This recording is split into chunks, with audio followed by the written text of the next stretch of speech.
Hello everyone, I hope that you're all doing well. This is me Sayyid Shujatullah. Welcome to Ikhra IAS Current Affairs channel. Channel को subscribe करिए और do hit the bell icon क्योंकि मैं जब भी video upload करूंगा आपको notification मिल जाएगा तो आपका प्रिपरेशन भी हैसल फ्री रहेगा। आज का आर्टिकल बहुत इंपॉर्टेंट है। इंपॉर्टेंट इसलिए है ये कि क्योंकि ये यूपीएससी के पैटर्न ऑफ आस्किंग में ये अच्छे से फिट बैठता है। Okay, always remember this point. आप पिछले 5 साल के पेपर्स निकल के देखिए मेंस एग्जामिनेशन के, आपको इंडस्ट्री स्पेसिफिक रिलेटेड तीन तीन क्वेश्चन तो डेफिनेटली आएंगे। Almost like 45 marks you are in your hand. 12 3 36 marks आपके हाथ में रहेंगे। ठीक है, या तो इकोनॉमी रहो या ज्योग्राफी रहो। आपको पता है कि इंडस्ट्री का चैप्टर है अपने पास, industrial sector. You will study in geography also. आप एनवायरमेंट इकोनॉमी में पढ़ते हैं तो या तो आपको एक इंडिविजुअल स्पेसिफिक क्वेश्चन पूछेंगे या तो एमएसएमई के रिलेटेड क्वेश्चन पूछेंगे। बट रिमेंबर वन पॉइंट, आप देखिए इंडियन फार्मास्यूटिकल इंडस्ट्री का क्वेश्चन ऑलरेडी आ चुका है and apart from that cotton industry का क्वेश्चन आ चुका है और रिसेंटली आईटी इंडस्ट्री जो 2021 मेंस उसमें आईटी इंडस्ट्री के बारे में पूछा गया है। उससे पहले के उसमें okay toy industry, leather industry. तो यूपीएससी का एक पैटर्न है, वो डेफिनेटली इंडस्ट्री रिलेटेड क्वेश्चंस पूछते हैं। So basically what I want to tell you here is, आप भी जब भी पेपर्स पढ़ते हैं, हिंदू एडिटोरियल्स, बिजनेस लाइन और फाइनेंशियल एक्सप्रेस कुछ भी पढ़ते हैं, अगर इंडस्ट्री रिलेटेड अगर आपको एक छोटा कॉलम, और always remember industry related question आता है कॉलम में ना कि बड़े से एडिटोरियल में। सो कॉलम में देखिए क्योंकि छोटा मोटा रहता है आर्टिकल तो easily you can score what 12.5 marks. So don't neglect that easy way of scoring marks. ठीक है, चलो अभी इंडियन फार्मास्यूटिकल इंडस्ट्री का मैं ही आपको क्वेश्चन एंड आंसर दे दूंगा। So you don't have to do anything, आपको कुछ करना नहीं है। जो भी स्लाइड्स में आप वो प्रॉपर्ली नोट डाउन करेंगे और आप वही कॉपी पेस्ट करेंगे आपके एग्जामिनेशन में। यहाँ पे आप पढ़ेंगे ओके इंट्रोडक्शन तो लिखना है क्वेश्चन आंसर का, तो मैं इंट्रोडक्शन मैं खुद ही दे दिया हूँ। और गवर्नमेंट की स्कीम चल रही है, ये स्कीम बराबर नहीं है। ओके, ये स्कीम की वजह से क्यों बराबर नहीं है, because they are various challenges of domestic industry है। वो डोमेस्टिक इंडस्ट्री के जो भी चैलेंजेस है okay they this scheme is not able to fulfil that challenges. Okay, ये जो स्कीम है ये हेल्प नहीं कर रही है डोमेस्टिक इंडस्ट्री के चैलेंजेस को। ओके, और चाइना का इशू क्या है, वे फॉरवर्ड और कंक्लूजन, ये सब हम पढ़ेंगे आज। राइट, सो थोड़ा सा this was the article. Okay, it's not semiconductor, it's a, यहाँ पे सेमीकंडक्टर नहीं, इट्स ए फार्मा इंडस्ट्री के बारे में पढ़ने वाले। हमें चाहिए ए self reliant pharma industry. Okay, you know that government of India is going for आत्मनिर्भर अभियान। इसका मतलब क्या है, self reliant. What does it mean, it means self reliant. Self reliant का मतलब है कि हम इंपोर्ट, कम से कम इंपोर्ट पे डिपेंडेंट होने की जरूरत है। Import dependence should be decrease, that is only called as what, आत्मनिर्भर और self reliant. So import dependence कम करने के लिए हमें चाहिए इंपोर्ट को सब्स्टिट्यूट करना चाहिए।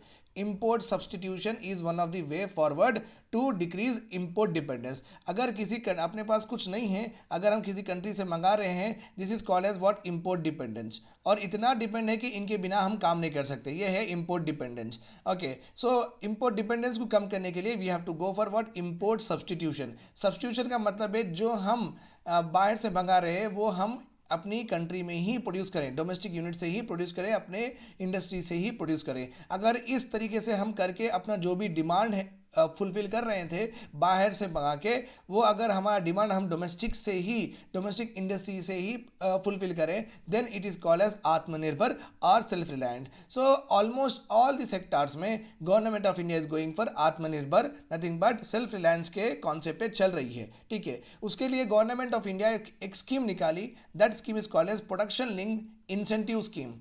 प्रोडक्शन लिंक इंसेंटिव स्कीम, ये मतलब, इसका मतलब क्या है, ये बेसिकली 2-3 ऑब्जेक्टिव्स के ऊपर लॉन्च किया गया था स्कीम। यू नो दैट अपने पास पैंडमिक आया था। ओके, पैंडमिक आया था, बहुत सारे लोगों का रोजगार चले गया था। रोजगार चले गया तो आपको पता ही है कि रोजगार अब बढ़ाना है। ओके, पॉवर्टी के जो भी लेवल्स है वो बढ़ने देना नहीं है।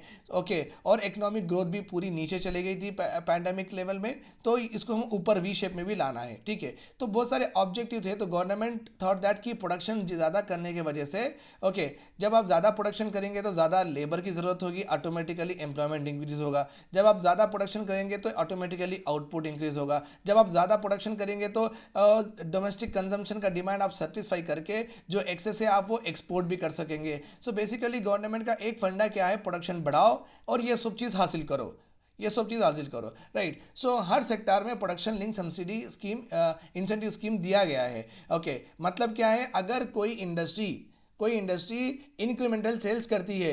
अगर मैं पहले 100 यूनिट प्रोड्यूस करता था, आज मैं 200 यूनिट प्रोड्यूस करा, तो 200 वो जो एक्स्ट्रा 100 है ना, उसके ऊपर मुझे इंसेंटिव मिलेगा।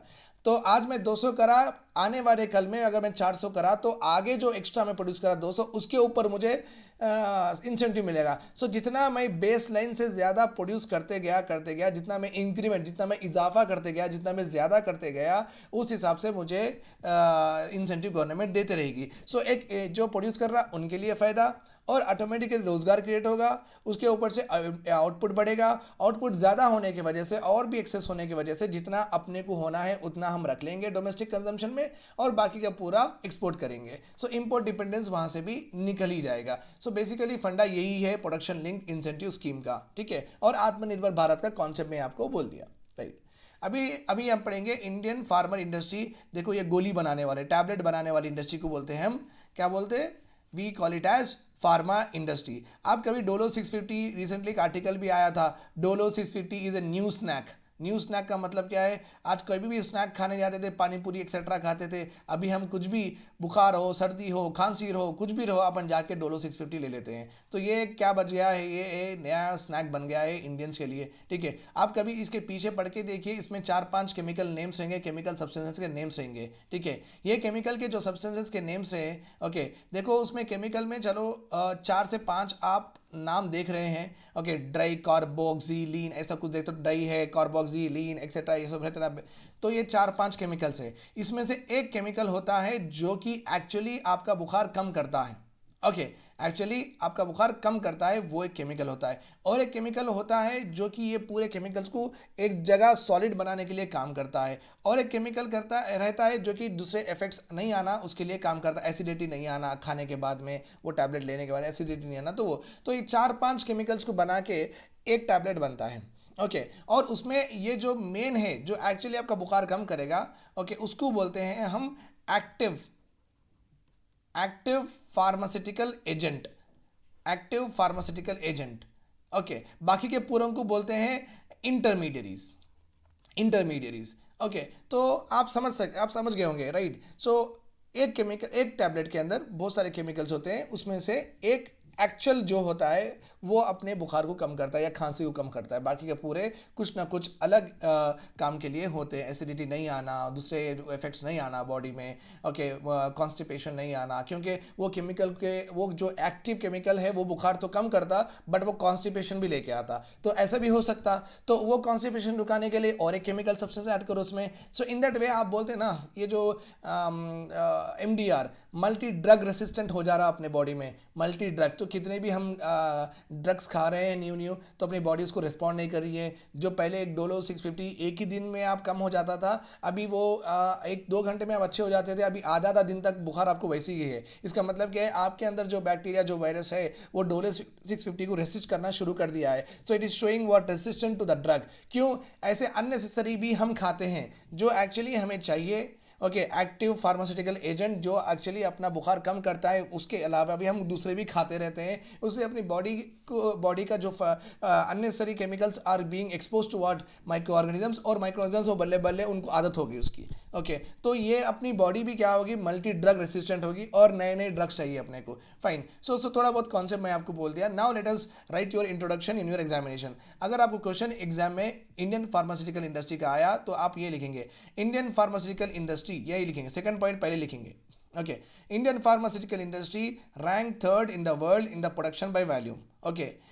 During 2021 to 2021 total pharma export, ये फार्मा एक्सपोर्ट के बारे में है, okay. Total pharma export is 24.4 billion, while pharma imports were 7.0 billion. So देखो आप, हम एक्सपोर्ट ज़्यादा करते हैं, इंपोर्ट कम करते हैं, ये अच्छी बात है, okay. There by generating trade surplus 17.5 billion dollar, 17.5 billion dollar हम ऑब्वियसली जब हम एक्सपोर्ट ज़्यादा करते हैं, okay, we are doing 2 times of export, 7 3 21, 3 times of export हम कर रहे हैं, we are doing 3 times of export, okay, 7 3 21, fine. So exports are more from our country, imports are less. So we are always having what, surplus, we are having surplus. तो ये point लिखने के बाद में आप ये लिखेंगे, उसके बाद में लिखेंगे Indian pharmaceutical industry witness a 200% increase in foreign direct investment according to the present economic survey. अभी जो सर्वे दिया गया है निर्मला मैडम ने ये भी अनाउंस किया है, ठीक है। तो ये है आपका इंट्रोडक्शन, ये है एफडीआई रिलेटेड, ये है अपनी रैंकिंग रिलेटेड, ये है अपना एक्सपोर्ट रिलेटेड। 3 पॉइंट हम प्रॉपरली एग्जामिनर को दे देंगे हैं, लियो भाई ये पूरा प्रॉपर कंटेंट फैक्ट से ले लो, ठीक है। तो इससे आपको 1-2-2.5 मार्क्स आ जाएंगे एग्जाम में, ठीक है। अभी हम पढ़ेंगे properly what is there, okay, challenges etc. The pharmaceutical industry has become very important for आत्मनिर्भर भारत। मैं इसके बारे में आपको बोला। The objective of phase 1 production linked incentive scheme in this sector was to reduce import dependence। मैं बोला। अच्छा, फार्मा इंडस्ट्री में import dependence क्या है, देखो, एक्टिव फार्मास्यूटिकल इंग्रेडिएंट्स जो कि एक्चुअली केमिकल है, अपना बुखार कम करता ना, उसको बोलते हैं, ओके। ड्रग इंटरमीडिएट्स में आपको बोला अदर केमिकल सब्सटेंसेस एंड की स्टार्टिंग मटेरियल्स बनाना शुरू कर ले। लाइक अब नींबू पानी बनाने के लिए आपको पानी होना चाहिए और आपको नींबू होना चाहिए, नहीं तो नींबू पानी नहीं बने। तो ये जो स्टार्टिंग मटेरियल्स, तो हमारी डिपेंडेंसी इन 3 पे है, ओके। ये हम इंपोर्ट कर रहे हैं, ओके। तो आप समझिए कि अब जो एक्चुअल केमिकल सब्सटेंस है जो बुखार कम करने का या खांसी करने का, वो इंपोर्ट कर रहे हैं, और अपन ड्रग इंटरमीडिएट्स उसको टैबलेट में बनाने के लिए इंपोर्ट कर रहे हैं, और की स्टार्टिंग मटेरियल भी इंपोर्ट कर रहे हैं, कुछ भी। तो basically Indian pharmaceutical industry is more of what, formulations. Formulations का मतलब है ये केमिकल्स ले लो, ये केमिकल्स को एक प्रॉपर प्रोपोर्शन में मिला दो, मिला के क्या करो, टैबलेट बना दो। सो हम यही कर रहे हैं। So that is what we say, no, India is very back with regard to science and technology innovation. देखो, अगर हम रिसर्च करके खुद से ही केमिकल सब्सटेंसेस नहीं ढूंढे कि बुखार कैसा कम होता, खांसी कैसा कम होती, तो अपने को हमेशा उनके ऊपर डिपेंड होना पड़ता। सो गवर्नमेंट का जो यहाँ पे प्रोडक्शन लिंक्ड इंसेंटिव स्कीम है, ये शॉर्ट टर्म मेजर है। Short term measure in the sense ही, चलो भाई इकोनॉमिक ग्रोथ नहीं हो रहा है, पैंडेमिक हो रहा है एक्सेट्रा, तो ठीक है, ये शॉर्ट टर्म मेजर में लेके प्रोड्यूस कर सकते हैं। बट लॉन्ग टर्म में इस तरीके से इंपोर्ट डिपेंडेंसी से हम कुछ हासिल नहीं करेंगे। Science and technology of the country and research institutions are important. Actually ये जो तीन हम इंपोर्ट कर रहे हैं, हमें इस तरीके से और केमिकल्स खुद से ही इनोवेट करना होगा, खुद से भी डिस्कवर करना होगा। तो we that is called as what, real achievement, okay. ये तो इंपोर्ट करके फायदा क्या है, ठीक है, fine. So India is having a problem with regard to this 3 important chemicals, okay. अभी क्या हुआ, द स्कीम जब लॉन्च हुई थी, ये production link incentive scheme launch हुई थी, इन्वेस्टर्स रिस्पॉन्स नहीं दिए उतना अच्छा, ओके। इन्वेस्टर्स रिस्पॉन्स नहीं दिए, और गवर्नमेंट का यहाँ पे इंटेंशन क्या है। सो बहुत सारी डिपेंडेंसी एपीआई, ओके, एपीआई का मतलब है एक्टिव फार्मास्यूटिकल इंग्रेडिएंट्स। अपने जो इंडियन फार्मास्यूटिकल इंडस्ट्रीज है, डॉक्टर रेड्डीज है, भारत बायोटेक है, सन फार्मा है, ये पूरे लोग मैक्सिमम चाइना से सप्लाई किए गए एपीआईज को यूज़ कर रहे हैं। चाइना के सप्लाई किए गए एपीआई यूज़ करिए, and China is showing lot of aggression on the border. तो हम चाइना का जो भी इंपोर्ट है वो रिड्यूस करना चाहते हैं, हम चाइना का जो इंपोर्ट है रिड्यूस करना चाहते हैं। सो हाउएवर 2 ऑब्जेक्टिव्स है यहाँ पे। एक तो है अपनी इंडियन फार्मास्यूटिकल इंडस्ट्री को इकोनॉमिक ग्रोथ में इन्वॉल्व करना और उनसे ज़्यादा से ज़्यादा प्रोडक्शन हासिल करना और एम्प्लॉयमेंट क्रिएट करना। दूसरा है चाइना का जो इंपोर्ट हो रहा है मटेरियल डिपेंडेंसी, ओके, एपीआई, उसको अपने को कम करना है। However, the response to this scheme did not meet expectation. 239 applications आए, ओके, कि 3000 फार्मास्यूटिकल फर्म है अपने पास, कितने, 3000 गोली बनाने वाले, टैबलेट बनाने फर्म्स है। ये स्कीम में इंटरेस्ट कितने दिखाए, 239 ही दिखाए।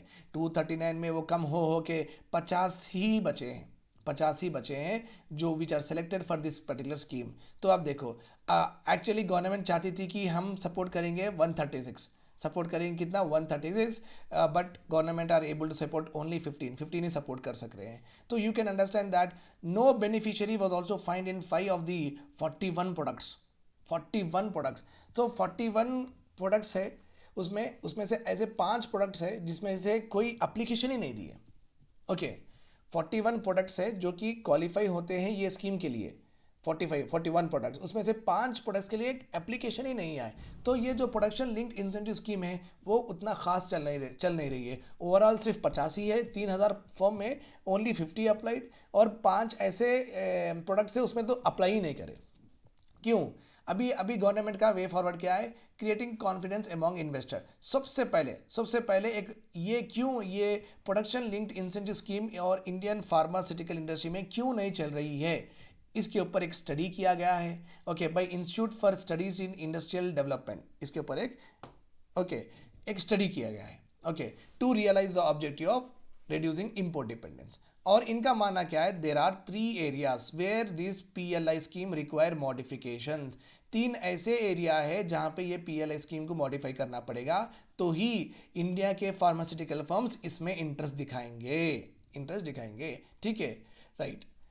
Firms will invest in production in India if they see a prospect of producing at prices cheaper than the cost of imports। तो पहला इशू क्या है ये अपने इंडस्ट्री, अपने फार्मास्यूटिकल फर्म्स का पहला क्या है इशू? जो चाइना के जो इंपोर्ट हो रहे हैं वो इतने सस्ते हैं, हम उसको यहाँ पे प्रोड्यूस करें तो उससे महंगे ही होंगे, बस ये है सबसे बड़ा इंपॉर्टेंट। इस वजह से हमारा जो प्राइस कॉम्पिटिटिवनेस है वो डोमेस्टिक प्रोडक्शन का, we are not able to ensure the price competition, okay. देखो यहाँ पे we are not able to ensure what? Price competition, okay। Investors will face an investment uncertainty also if the proposed measures do not ensure the price competitiveness। so सबसे important problem यहाँ पे क्या है अपने pharma industry का? अगर आप production ज़्यादा करो तो ज़्यादा आपको पैसे देते बोले गवर्नमेंट, बट जो प्रोडक्शन ज़्यादा करने के बाद जो कॉस्ट ऑफ प्रोडक्शन है, जब फिर वो टैबलेट को जो प्राइस रखेंगे, जो वो इंग्रेडिएंट्स को जो प्राइस रखेंगे, वो price way higher than China से इम्पोर्ट, तो चाइना का ही लेंगे लोग फिर, क्योंकि कम से कम में टैबलेट मिल जा रही। तो 10 फर्म 3000 में से 1500 फर्म चाइना से लेंगे, 1500 फर्म खुद से बनाएंगे। सो 1500 फर्म का तो कोई लेंगे नहीं, क्योंकि उनका डोमेस्टिक प्रोडक्शन कॉस्टली हो जाएगा। चाइना से जो इंपोर्ट कर रहे हैं 1500 फर्म्स, वो फर्म्स को फायदा होगा, तो दे विल थ्राइव। तो ये सबसे बड़ी प्रॉब्लम है। देखो अब यहाँ पे भी देखो 35 to 40%, नीचे से 4th लाइन देखिए आप, okay, 35 to 40% compared to indigenously produced products, देखिए, ठीक है। तो अगर इंडिया वाले 100 रुपये में बनाए वो इंग्रेडिएंट्स, तो चाइना वाले वो 60 रुपये में भी बना दे रहे, 60 रुपये में बना दे रहे। तो उन लोगों का जो cheaper price 35 to 40% cheaper they are making with respect to our country. इसलिए ये स्कीम में उतना मज़ा नहीं आ रहा है अपने इंडियन फर्म्स को, ठीक है। नेक्स्ट इंपॉर्टेंट क्या है? Technology plays a very crucial role in the import to reduce the import dependence, okay. China के प्रोड्यूसर के पास इतनी अच्छी सी टेक्नोलॉजी है, वो बात को उनके ऑपरेशंस स्केल कर रहे हैं, ओके। जस्ट लाइक छोटा ग्राइंडर, फिर बड़ा ग्राइंडर, फिर और बड़ा ग्राइंडर, उसके बाद में एक बड़ा देगचाई ले के आके उसमें ही डाल दे रहे हैं लाइक जूस बनाने के लिए। सो चाइना के पास जो टेक्नोलॉजीज वो यूज़ कर रहे हैं वो अपग्रेड करते जा रहे हैं। उसके वजह से new technologies will give you what? New easiness and new quality and also fastness also. और हमारे पास टेक्नोलॉजी इंप्रूव करने का फार्मास्यूटिकल इंडस्ट्री में कोई स्कीम ही नहीं चल रहा है। तो टेक्नोलॉजी भी सेकंड जो इशू है उसमें भी हम हार गए। फर्स्ट जो इशू था चीपर प्राइसेस, उसमें भी हार गए। सेकंड जो था टेक्नोलॉजी, उसमें भी हम हार गए, ओके। देन अनदर क्या है? This scheme also insist on new manufacturing facilities. नए मैन्युफैक्चरिंग प्लांट्स खोलो बोल रही है स्कीम में। Which does not make business sense for firms which have ideal capacities means उनके पास जो भी मशीन्स चल रही है वो जितनी है उतनी ही है। अगर आप बोल रहे हैं कि नया प्लांट खेलो तो फिर मशीन्स भी नए आने चाहिए। आप देखिए इंडियन फार्मास्यूटिकल इंडस्ट्री, आप मार के यूट्यूब पे आप देखिए कैसा टैबलेट कैसा बनती, तो आपको मशीन्स दिखते हैं वहाँ पे।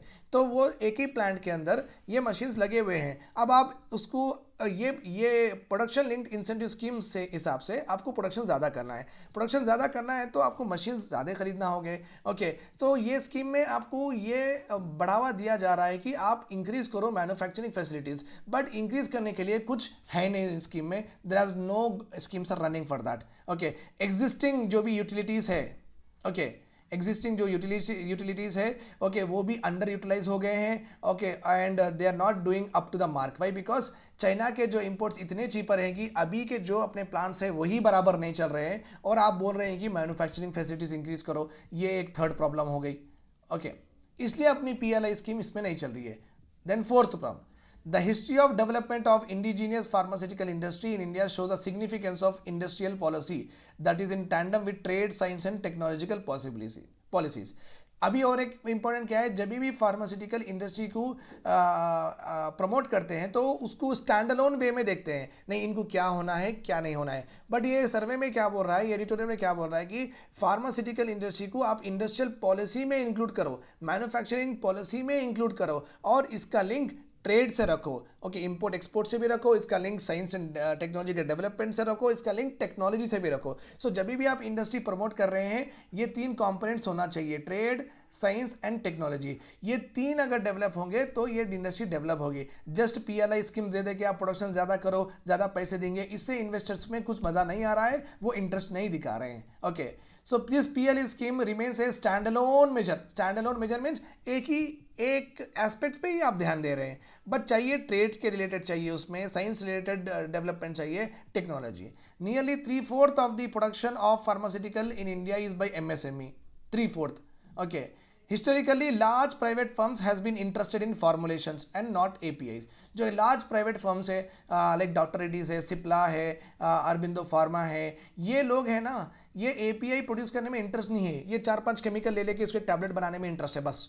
Okay, they are not interested to actually produce what APIs. Okay, और ये बहुत कम है. प्राइवेट सेक्टर के जो फर्म्स है, डॉक्टर रेड्डीज, सिप्ला, रैनबैक्सी चलो वो तो बाहर की है, ये भारत बायोटेक है, सन फार्मा है, ये जो भी इंडस्ट्रीज है लार्ज इंडस्ट्रीज, ये जनरली फॉर्मुलेशन में लगे हुए हैं. ओके, और ये बहुत कम भी है. इन नंबर अपन पढ़े ना, 3,000 फर्म्स में से लार्ज प्राइवेट सेक्टर फर्म्स बहुत कम है, एमएसएमई ज़्यादा है. तो MSME are the backbone of the country. यहाँ पे बहुत सारे वर्कर्स काम करते हैं. So it is very important that MSME भी प्रमोट हो जाएगा अगर आप फार्मास्यूटिकल इंडस्ट्री को अच्छे से ध्यान देंगे. As APIs are sold with chemical names and without branding, large firms have no interest in their production.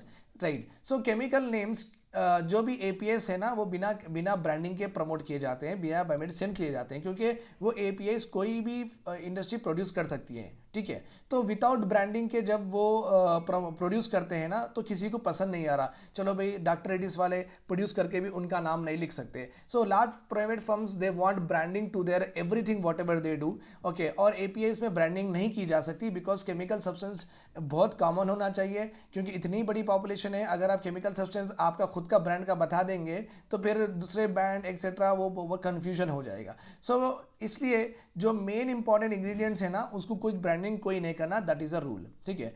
The production of APIs by large firm if at all is largely for captive consumption. उनके लिए ही करने के लिए generally produce कर लेते हैं वो. The focus of PLI schemes however is on large firms. Okay, government का focus PLI schemes to promote large firm, because large firms के पास पैसा है, लार्ज फर्म के पास कैपेसिटीज है, तो वो लोग बहुत एक्सटेंड करेंगे मैन्युफैक्चरिंग फैसिलिटीज, वो नए नए इंडस्ट्रीज लगाएंगे, बट वो भी नहीं कर रहे हैं. It seems like policy makers are interested in taking advantage of efficiencies associated with scale of operations by encouraging large firms. उनके पास जो भी फैसिलिटी, स्किल है, मैन पावर है, रिसोर्सेस है, चलो इसलिए उनको प्रमोट कर रही है गवर्नमेंट. बट एक्चुअली उनको नहीं करना चाहिए, MSME को करना चाहिए, बिकॉज प्राइवेट फर्म्स 4-5 ही है, MSME बहुत ज़्यादा काम कर रहे हैं ये इंडस्ट्री में. So are you getting my point here? PLI scheme में कितने प्रॉब्लम्स है? Okay, we have just seen it. Okay, right. Last one, involving public sector enterprises. ये स्कीम ये बोलती है, okay, in spite of 2 round of applications, no beneficiary was identified in 5 products. देखो, ये neomycin, gentamicin, tetracycline and clindamycin. These are the bases or APIs बनाने के लिए ये 4 केमिकल सब्सटेंसेस प्रोड्यूस करना पड़ेगा. 4 केमिकल सब्सटेंसेस प्रोड्यूस करना पड़ेगा. और जब एप्लीकेशन गवर्नमेंट अलाउ करी, okay, then 2 round of applications allow करी गवर्नमेंट. आइए, ओके, कंपनीज आइए, ये प्रोड्यूस करते, ये 4 प्रोड्यूस अगर आप कर रहे हैं केमिकल सब्सटेंसेस, तो आइए हम आपको लाइसेंस देंगे. बट 2 बार बुलाई गवर्नमेंट, आइए आप प्रोड्यूस करिए इसमें chemical substance, but no application was received. कोई आई ही नहीं in this 5 products. Okay, and which are all antibiotics. Remember this point. इसमें से, okay, it appears from our interaction with the industry that 4 of the 5 products are not use by the industry. चलो अभी देखो यहाँ पे तो highlight क्या है, पॉलिसी ही डिस्टॉर्टेड है। ये जो पांच में से ये चार जो प्रोडक्ट्स ये बोल रहे हैं एंटीबायोटिक प्रोडक्ट्स, जो एपीआई एंटीबायोटिक्स प्रोड्यूस करने के लिए जो इंग्रेडिएंट्स चाहिए ना उसको बोलते हैं एपीआई। सो ये पांच में से जो चार प्रोडक्ट्स है वो इंडस्ट्री यूज ही नहीं करती, तो फिर इसमें क्यों आएंगे एप्लीकेशंस? नहीं आएंगे। This may be one of the reason for the lack of enthusiasm by the industry itself. However it is important that अभी ये लोग प्रोड्यूस ये नहीं कर रहे हैं ना, सो गवर्नमेंट एडिटोरियल में ये वे फॉरवर्ड बताया गया है कि आप पब्लिक सेक्टर इंटरप्राइजेस को दे दो टेंडर, बेटर है। Just like Indian pharmaceutical drugs limited, IPDL बोल के हैदराबाद में एक है, okay, Indian pharmaceutical drug limited, Indian immunologicals limited, ये जो इंडिया के सेंट्रल गवर्नमेंट के जो प्राइवेट इंटरप्राइजेस है, लाइक पब्लिक सेक्टर इंटरप्राइजेस है ना, तो इनको ही दे दो ये tender, let government makes this particular products बोल के बोले। क्योंकि ये 4 से 5 प्रोडक्ट्स है ये प्राइवेट इंडस्ट्री यूज ही नहीं करती, बट ये एंटीबायोटिक्स प्रिपेयर करने में बहुत इंपॉर्टेंट है। ओके, एंटीबायोटिक्स प्रोड्यूस करने में बहुत इंपॉर्टेंट है, सो बेटर है ये टेंडर आप गवर्नमेंट पब्लिक सेक्टर इंटरप्राइजेस को दे दो। So this is how you are going to write your answer in your examination. जो भी अपन डिस्कस करें ना उसका ही आप क्रक्स लिखना है। ये है इन्वॉल्विंग पब्लिक सेक्टर इंटरप्राइजेस, तो आप ये आपका कंक्लूजन रहेगा, ये आपका कंक्लूजन रहेगा, और कंक्लूजन आप यहाँ से लिखेंगे।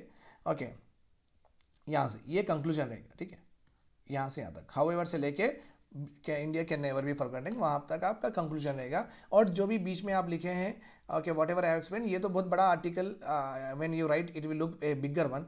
सो आप ये बात याद रखिए कि जिसमें जहाँ पे मैं अंडरलाइन करा हूँ ना वही लिखना है आपको, जहाँ पे मैं अंडरलाइन कर रहा हूँ वही लिखना है, और जो मैं वर्ड्स में बोला हूँ वो इस तरीके से लिखना है, सो दैट आपका आंसर छोटा हो जाएगा। नहीं तो आप इतना पूरा तो लिख नहीं सकते, तो आंसर छोटा हो जाएगा, तो ये चीज़ 150 वर्ड्स में कंप्लीट हो सकेगा, ठीक है। Thanks a lot for listening to me, bye bye, take care, have a nice day.